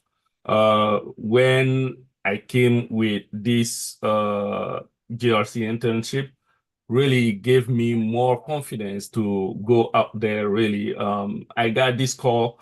The company I was just applying, as Bettina was saying, we are in the same group. At some point, myself, I put my resume together. It was reviewed, and I started throwing application out. Then I get this call from nowhere. No, it was not a call first. It was LinkedIn chat. He asked me that I applied to the job, and he's interested if I have a minute to plan for an interview. And so it was unplanned. I was actually, to tell the truth, I was Ubering. This guy calls me and start talking to me about the position. I had to park on the side and listen to him. And then he asked me questions, some technical questions, and so on. So I was really able kind of to answer his question. He was happy with my questions, and he asked me right there if he could schedule me for the next interview. The my direct manager for this position that I applied for, which I accepted. But my bad luck was that this was on a Monday of July 4th. So I was supposed I was and I was scheduled on Thursday. I was waiting for the Friday Cyber Chat so that I can ask for Dr. Edu to give me some ear so that we can have a quick chat about this. But the Cyber Chat was canceled. And on Saturday, we had a meeting, and that one was canceled too. I was like, what the hell? What am I going to do? But what is great about Eretmis is that there is a community that is built. So we have our mentors and grandpa mentor. I reach out to them. They were a great help to me.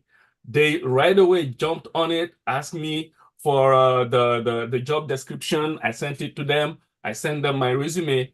And they started giving me some advice, and one of them sent me a bunch of questions and answers, and so that is what really I used, prepared myself for the 2 interviews.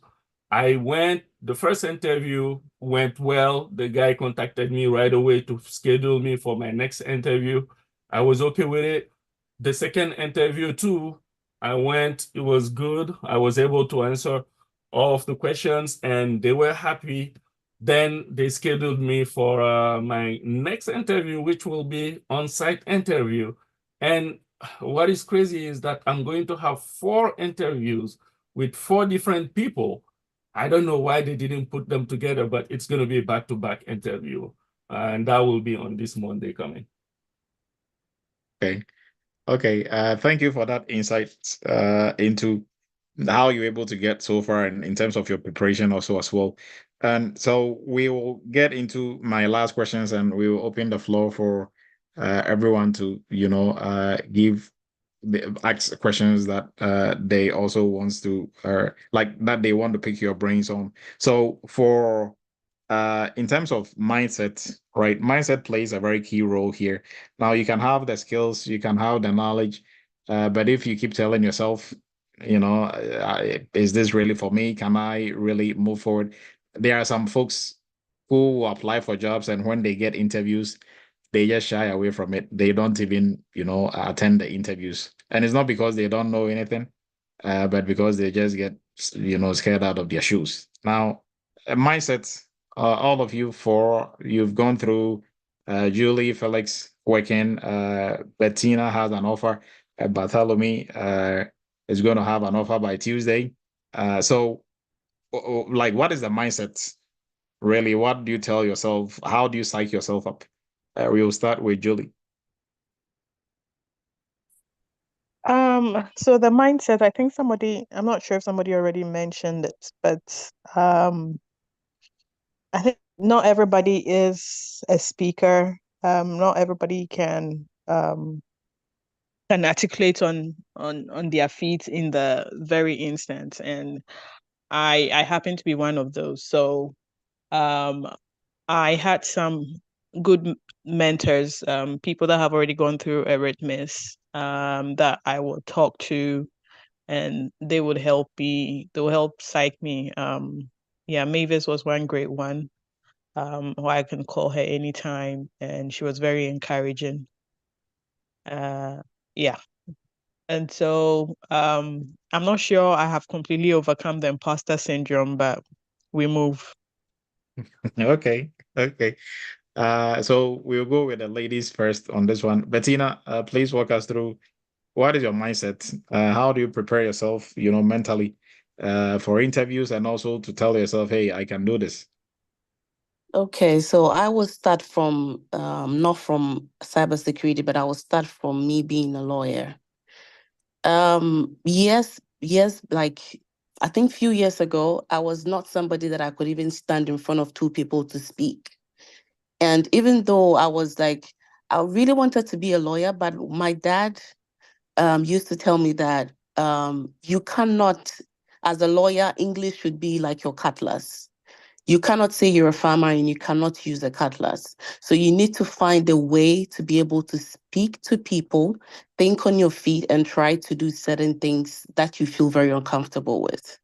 So that at the back of my mind. And also, I always used to say that at the end of the day, even if you are not able to do it, you tried your best. And what can they do to you? The worst that can happen is they will tell you no. And even if they tell you no, you would have gotten something out of it. Yes, you had issues trying to answer certain questions, but then you were bold enough to even face them in the first place, something that a lot of people cannot do. So what I used to do in the past is sometimes I would just be talking to myself in the mirror, looking at myself, trying to see how, like, if I have like the confidence, and then I'll just record myself. After that, I'll just listen to it and see how I did, and give it to other people to also listen to it, and then try to take like the critics and everything, and I used to learn from it. So I think that really helped me a lot. And the fact that you cannot also be confident if you don't know what you're talking about. with cybersecurity, I feel like it's something, it's like you need to embrace like a lifelong learning. If you don't do that, there's no way you're going to land the job. You may have gotten through an internship, you may have learned the theories and everything, but if you don't keep learning, because things change all the time. To have confidence means that you need to learn what you're going to talk about. You don't just take it like, okay, I'm just going to try my best. Try your best by doing your homework. Try to understand everything that you're going to talk about. Even if you don't know everything, you cannot go to an interview empty-handed. If you learn something, definitely, even if you are shy, the confidence will still come from the knowledge that you know. So that is how I try to move on with interviews and everything. And if after everything you go and you still don't get the job, you would have done your best. And guess what? You would have taken some information from the people that interviewed you by trying to, because maybe you recorded it.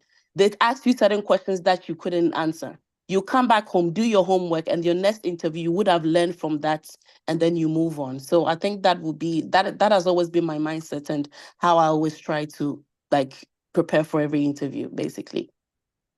All right, thank you, Bettina. Bartholomew, please go ahead. Mindset.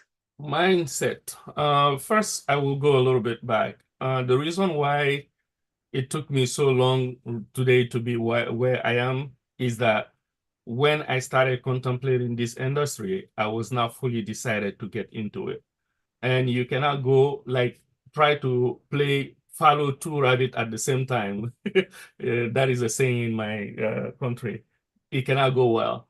So I was trying to get into the cybersecurity, but still attached to the banking. Then I got an offer in the banking. I just left it.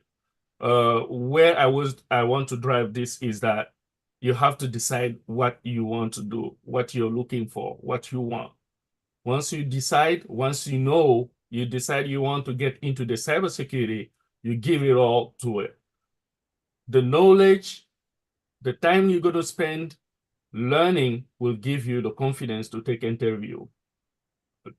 Like my previous colleague said, if you don't know something, it's difficult to talk about. Before coming to Eretmis, I had already had some, training into cybersecurity, but the fact that I had the hands-on what they do really in the work gave me, I was able to connect the dots. Before it was just theoretical, now it is what I know with the practical knowledge, what you do on the job. All that come together, that gives you the confidence to go anywhere and kind of defend yourself, really. That's what I could say for that. Thank you, Bartholomew. So now we're going to open it up to the whole entire group. If you have any question, kindly raise your virtual hand, and we will take 5 questions, and we will wrap it up. Mike, please go ahead. Oh, Felix, go ahead, please. Yeah, about the mindset. So I will say in cyber security, you will always feel inadequate. Okay, and that shouldn't let you give up. Okay, you have to learn to adjust and change your strategies. So for example, when I started applying, I was applying for like remote jobs only. And for like, I wasn't actually getting like interviews. And then I adjusted. I was like, okay, let me adjust my resume. Maybe it's because of the resume. I did that. So it took me like, I came to you like twice for prepping my interviews. And I got a job on the second attempt. Okay. So I also adjusted from applying for remote only jobs, and I came to like hybrid jobs. So I landed a job when I adjusted to the hybrid, application. So I would say you have to keep pushing, keep adjusting, and don't give up. Thank you, Felix. Mike, please go ahead and ask your question. All right, thank you, Dr. Edu. Well, so mine is a comment. So you kept, when you were asking the questions, you kept asking them, did you get help or training when you got a job? And you kept asking that question. So I knew where you were going with that question, that it's like nobody trains you on how to do the work when you are hired. So it's important that you get the skill set that is needed for doing the work, which is why you are providing us with this training. Oh, and to introduce myself, I'm a current student in the internship. Um, we're about a month and a half into the program. So I understand why you are asking that questions and the need for us to, have the skill set that is required to do the job, because when you get on there, nobody actually teaches you how you are going to do the job. Now, having said that, I remember just at the beginning of us beginning the internship, I got with you and I said, hey, Doctor, do you know what? I know I'm not really ready, but I just want to test the waters and see what I can make out of it. So you gave me guide on how to make my resume. I did it, and within about 2 weeks, which is about a week after we had started the internship, I got an email for an interview, and I called you. You told me, oh, Mike, if you had gone through the internship, this is easy peasy for you. But I just go and try it. I went and did it. I think Julie or Bettina said, I did not get it, but I learned a lot from it. How I learned what I could have said in the interview to have gotten the job. So that was a learning experience for me. And besides that, oh damn, I lost my thought. So it's important to keep trying. The takeaway from this is that you get the necessary skills that you need, and then once you get there, you'll be smiling to the bank. Okay, thank you, Mike. So to piggyback on what Mike was also saying, there is this myth that they are going to train you on the job. I don't think anybody on here is going to employ somebody to build their house for them and then show them how to build a house or teach them how to build a house, and you are paying them at the same time, right? Or you are not going to pay a driver. So let's say now you are in a position where you are so busy, people have to drive you around. You employ a driver, and the driver don't know how to drive, and you have to spend half of your day taking them on the road, teaching them how to drive. Nobody's going to do that, right? Now they have to come in ready, have driven or know how to drive. If they are not really familiar with your car, because you have some fancy Lamborghini or something, you orient them on it, right? So once they know where everything is, that's it. For the driving part, they can drive all day, right? So that is, if you have that mindset, they're going to train you. So just memorize some questions and pass the interview, and on the job, they're going to train you. Anyways, it doesn't happen that way, because just think about it. Who is going to pay you 6 figures to babysit you? Nobody, right? So they want you to come in there ready to work. And like Julie and Felix were talking about, you get there the next day, they move you into projects. Frank got to his company. He was pulled out of doing the in-processing or doing the onboarding. They pulled him out of onboarding to come and work, right? To start working on the PCI project that they had going on. So that is just for you to be more aware of what is going on. Tunde, please go ahead, and we will take a few more questions and we wrap up for tonight. Yeah, I want to thank the panelists, and I want to know, without revealing details, if they feel comfortable, if they can just give us a range of the expected salary, like a range, so that we don't go into their personal business. I can gossip on that one. It's between 100 and 140. So hopefully that helps. That helps. Yeah. Nivichi, please go ahead. I don't really have a question. I just wanted to have one person just talk about a moment where it was, you know, quite a bit of a learning curve during the interview process. And also, Bettina and Julie, please check the chat. I sent you personal messages, and everyone, there's a message for everyone as well. That's it. Okay, and to piggyback on that one also, Bettina, Julie, Bartholomew, and everyone, if you can put your LinkedIn on there for people to reach out if they have questions, also kindly please do. And okay, Theresa, please go ahead.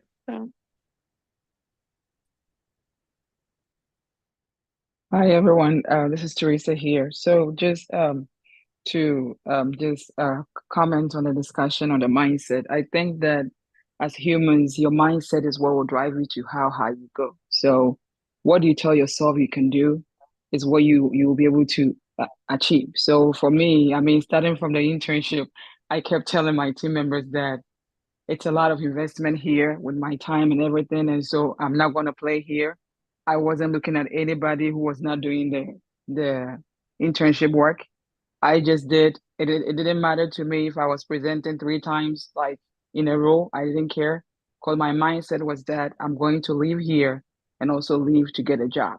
And so moving on to, I mean, from the internship to the application process, I followed every instruction that Terry gave us to put together the resume using ChatGTP and all that. So it's your mindset. If you tell yourself you can do, you will reach whatever height you want to do. So I remember when I got my job, I went back asking some of my teammates where they are. Some even haven't done their resumes. So, you know, it's your mindset. And for me, the job I got was vulnerability manager. And I used ChatGTP to even give me scenarios for the interview. So if your mindset tells you you are going to do everything to get there, you will get there. Even on the job, you know, it wasn't like a direct thing like the things we taught us in the internship, but I could apply everything that I learned to learn a whole new role. And my mindset was like, I'm going to do this work. So even though when I went, some stuff I didn't even understand, I just told myself, I'm going to stay here and this is where I've come. I'm going to learn. And today, everything, I mean, the language, everything makes sense now. So wherever you are, if you are in the internship, have a positive mindset. Tell yourself you can do it. If you're applying for a job, don't give up because you apply many of the jobs and all will be no. Don't be discouraged. Tell yourself you're going to make it.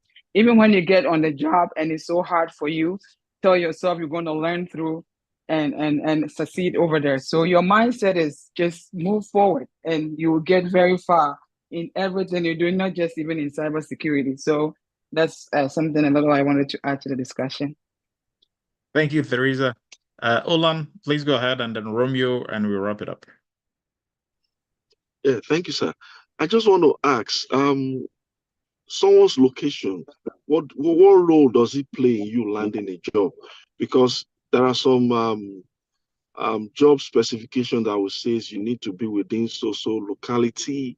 Some will say if you are ready to relocate, or there are times they can just be silent. So you may not know, maybe your location has something to do with you landing a job, even after you have all that is needed. That's just my question. Okay, so location really don't play a very significant role. If you are looking for somebody to help you do A, B, right, and you put the job out there and you are interviewing people, now you are first interviewing them to, see who is more qualified for this role. Now, once you've established that, okay, Olan is the most qualified, then you get into, all that information about location. So Olan, we are in California, you are in New York. Will it be possible for you to move? If Olan cannot move, then obviously, they will pick somebody who is in California. But if Olan is the best candidate and he is willing to move, then yes, Olan will be the one that they move on with. So your location is not going to be a discriminator for interviews. Mostly, their main concern is: will you move, or is it possible for you to? If they want you to be there in person, would that be possible? right? And if that is possible, then that's fine. But for interviews, to get interviews, they'll interview anybody and everybody if your resume shows that you have the prerequisite knowledge and skills that they are looking for. All right, Romeo, please go ahead. Hello, and we'll Doctor. wrap up. Can I ask a question, please? Kindly let Romeo go, and then we'll let you go, William. Thank you. Go ahead, Romeo. Yeah, thank you, Dr. Edu. Good evening, everyone. I just wanted to acknowledge something that I believe was Bettina that said, that when you're in this field or you want to, to this line of work, you have to be committed to lifelong learning, and it is very true. I would start off by saying I wasn't a part of, Eretmis community initially. I didn't go through any of their trainings or whatnot, but it's that commitment to lifelong learning that got me, made me have access to Eretmis by virtue of something I saw in this Friday group chats, right? I've been doing cybersecurity for, I believe, close to 14 years now. And one of these Friday chats, and I won the opportunity to be a part of this, what do you call it, the internship. And I met with a great, a set of people. So yes, it is very true that, you have to commit to lifelong learning. And I see that the style that Eretmis offers, if at the time that I was doing this cybersecurity learning, because for the most part, I was self-taught, it will very, very, very, very instrumental. It would have been very instrumental in my growth. But what I'm trying to get to is, yes, there's lifelong learning. And one of the mistakes that I see a lot of people do is that they write one resume and they think that's it. A lot of people come to me and how do I break into this? I originally started as I went to film school. I'm originally a filmmaker. I worked, with National Geographic, Discovery and whatnot. And the industry is going down. That's what pivoted me to cybersecurity. And that commitment to lifelong learning again. So people come to me and say, how did you branch out? How did you make it? And I try to tell them, and they bring their resume, and the resume, every time they bring it, they have a new job. They don't tailor it to the job. And it's very important. You have to tailor your resume to every job that you apply to. If you apply for 100 jobs, have 100 resume, because every job has something specific that they're looking for. And you have to, tailor it to suit them, because that's what they're looking for. They're looking for things within your resume that matches, the job description that they have put forth, So that's very important. That's just what I wanted to say. Thank you. Thank you, Romeo. And William, please go ahead. Yeah, first of all, I would like to thank the panelists for their great input. I'm very much excited. My question is very simple. When you register for the internship, what are some of the notices that you should look up to? Will you be contacted by the school that you have this group, and this is the day that you're going to start, and what are the expectations? Can you just enumerate it for me, please? Yes, so you receive an email. Once all the list is compiled, we shoot an email out. So you are going to receive the email on the link to join the Saturday meetings, and then also the platforms that we are using, the groups.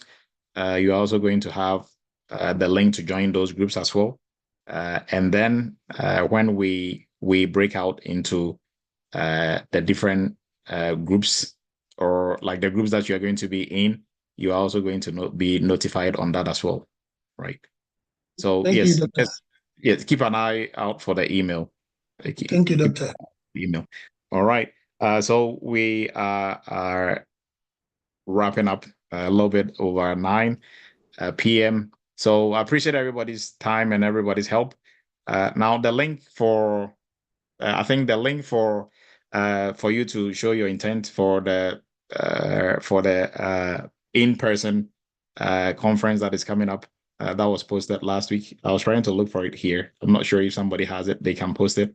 And then also to make an appointment or to do any of those, join any of our programs, you can go to Eretmis Academy, and everything that you need is going to be on there. So kindly do so. And if you've not taken any of our free courses yet, you are new to the family you just joined, kindly jump on our website, eretmisacademy.com. We have 2 free courses that are very informative on there that you can join. And for our interns, tomorrow graduating, kindly come support us in the morning at 10 a.m. Eastern. Let's celebrate our interns and all the hard work that they put in. So all previous interns, I expect you to be there to cheer them on, because you've been where they are, and you've moved on doing great things. With that, I appreciate everybody's attendance and your help and your contribution. You are what makes Eretmis what it is. And thank you for developing yourselves and, helping to develop others as well.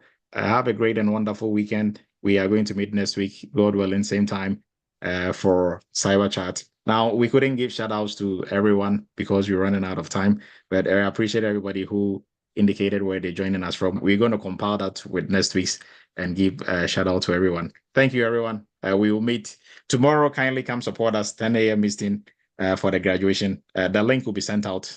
Have a great weekend, everyone.